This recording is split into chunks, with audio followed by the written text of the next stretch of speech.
Isang mapagpalang umaga po sa inyong mga katitsaran. Ngayong araw nga po ito ay pinagdiriwang ko ang aking ika-33 kaarawan. At ngayong araw din po ito ay gagawin ko po yung isa sa misyon na iniatang sa akin ng aking Diyos na sinasamba. So bilang pagpapakilala po, ako nga po pala si Christian Mark Postre Maestrado.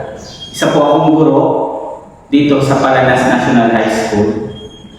Ako po ay pinanganak noong June 18, 1991 sa Calamba, Laguna.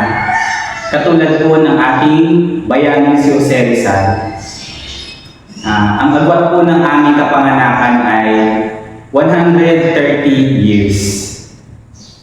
Para po sa mga taga-Operian Heritage Conservatory, alam niyo po yung bilang dito. So, ngayong araw po, meron po akong mensaheng gustong ipaabot sa inyong mga kapitsaran. Ito po ay nangyari way back 2015, nung mga panahong ako po ay sinabing nabaliw, nasapian. Ang mensahe po ito ay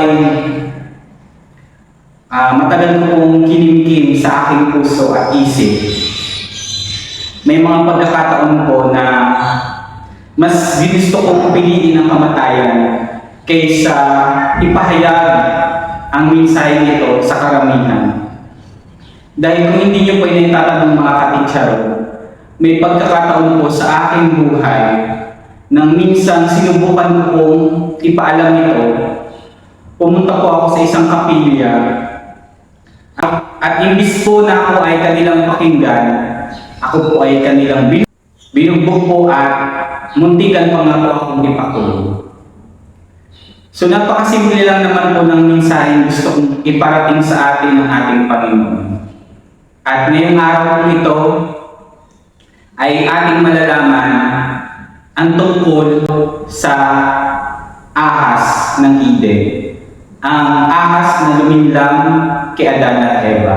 Ay, alam naman natin, karamihan naman po sa atin, ay alam na po ang kwento tungkol sa ahas ng Eden. Ngunit hindi natin alam kung ano ba talaga o nasaan ba siya. Basta alam na po natin, dinaya ng ahas si Adan at Eva na kumain ng puno ng prutas na nagbibigay ng karunungan tungkol sa mabuti at masama. So ngayong araw po ito, atin pong malalaman kung sino at nasaan po ba talaga ang ahas ng Eden. Gamit po ang salita ng ating Diyos. So kailangan po rito mga katitsaron ng inyong matang nakakakita, tengang nakakarinig at bukas na isipan. So simulan na po natin ang pagpapakilala ko sa inyo sa totoong anyo at katauhan ng ahas sa Eden. At mababasa po natin ito sa Genesis 3, chapter 14 to 15. So mababasa po natin ang pagtungkol sa ahas at makikilala po natin ang lubusan ang ahas kung babasahin po natin ang Genesis chapter 3 verse 14 to 15 po mga kapitsaron. So babasahin ko na po sa inyo mga kapitsaron ang unang talata. At sinabi ni Yahweh sa ahas, sa iyong ginawa may parusang dapat, na tanging ikaw lang yaong magdaranas. Ikaw ay gagapang ang hatol kong gawain. So una sa lahat po ng mga teacher, lagyan po natin ng matinding diin yung salitang gagapang. Kapag naisip po natin ito, nakikita natin yung isang ahas na gumagapang sa lupa. Ngunit meron pa po siyang mas malaking kahulugan. At ngayong araw po ito ay inyong masasaksihan kung sino po ba talaga ang ahas na gumagapang. Mga katitsaron, ang globo. Ito po ay representasyon ng ating daigdig.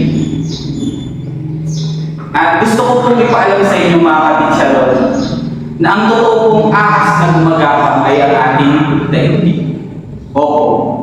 Ang ahas po na sinasabi po sa Genesis ay ang ating mismong tinitirhang daigdig. At para patunayan ko ito sa inyo, tingnan niyo po kung paano siya gumagapang. Di ba po? Pansinin po natin mga katitsaron, araw at gabi, ang parusa sa ahas ay gumapang sa kawalan. Maraming iniisip natin na napaka-imposible na gumapang sa kawalan. Ngunit kung babasahin po natin yung unang talata tungkol sa pagbuo ng buong sanlibutan, ang Espiritu ng Diyos ay pumapaibabaw sa tubig. Ganun din po yung parusa sa ahas. Kaya kung titingnan po natin, siya po ay gumagapang. So yan po ang patunay na ang ahas po ay hindi isang hayop. Ito po ay ang ating daigdig. At ipagpatuloy po natin yung talata. At alikabok ang pagkain dapat. So kung mapapansin po natin, mga katitsaron, kapag namamatay ang isang may buhay, naibabaon po siya sa lupa. Kinakain po siya ng lupa. So ito po ay katotohanan na ang ating pong daigdig ay ang siyang tunay na ahas na sinasabi po sa Genesis at sa Revelation. Verse 15 po mga katitsaron. Kayo ng babae laging mag-aaway. Binhi mo, binhi niya'y laging maglalaban. So ito naman po mga katitsaron ay patungkol, ito pong talatang ito mga katitsaron, sa verse 15, meron po itong dalawang pakahulugan. Una po, ito ay patungkol sa atin. Kung bakit po tayo naglalaban-laban, nagkakaroon ng digmaan, dahil meron po mga anak ng ahas at meron po anak ng tao. At patuloy po tayong maglalaban-laban, patuloy po tayong makikipagdigmaan hanggat hindi natin nalalaman ang sikretong ito patungkol sa sumpa na iniatang sa atin ng ating Panginoon.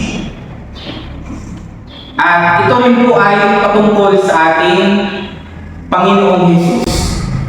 Kung ating pong babasahin ng Biblia, meron pong pagkakataon na si Hesus ay nakipag-away sa mga Pariseo. So yun po ay isang representasyon ng pakikipaglaban ng anak ng babae sa mga anak ng ahas. At huli pong talata, ito ang dudurog ng ulo mong iyan, at ang sakong niya'y ikaw ang tutukla. So bali ito po ang mga katitsaron ng ating paa. At ang ating pong sakong ay nandito parte. So pansinin po natin mga katitsaron, no? Kapag tayo po ay naglalakad at pumupunta sa mga landas natin paroroonan, lagi po tinutuklaw ng ahas ang ating sako. Ibig sabihin po ng tuklaw, dumadampi ang ating sako sa lupa at habang tayo po ay naglalakad. So, saan man tayo paroroon, lagi po tinutuklaw ng ahas ang ating sako. At meron din po itong malaking representasyon tungkol sa kung paano namatay ang ating Panginoong Jesucristo, mga katitsaron. Kung papansin po natin mga katitsaron, ang ating Panginoong Jesucristo ay namatay sa pamamagitan ng Diyos. At ito po ay ang katuparan sa sumpa nasabi po roon sa talatang ating pong binasa na siya ang pupukol sa kanyang ulo, sa ulo ng ahas. Gamit po ang krus ng Kalbaryo. Ngunit, nung nalagpan po ng hininga ang ating Panginoong Jesucristo, hindi po tuklaw ng ahas ang kanyang sako. Dahil siya po ay inangat, at yun po ay representasyon na hindi po natuklaw ng ahas ang sako ng ating Panginoong Jesucristo nang siya po ay bawian ng kanyang buhay. So napakasimple lang naman po ng mensahe gusto ipabot ng Panginoon sa ating mga kapatid.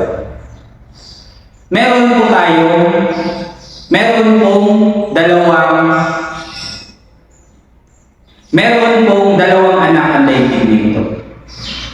Unang-una po ay ang anak ng ahas at ang anak ng tao. Ang ating pong Panginoong Jesucristo mga kapatid ay Diyos. Opo, totoo po siyang Diyos. Ginamit niya lang po yung salitang anak ng tao upang kumatawan sa anak ng babae na siya magbabago ng lahat, na siyang sasalba sa atin sa ikalawang kamatayan.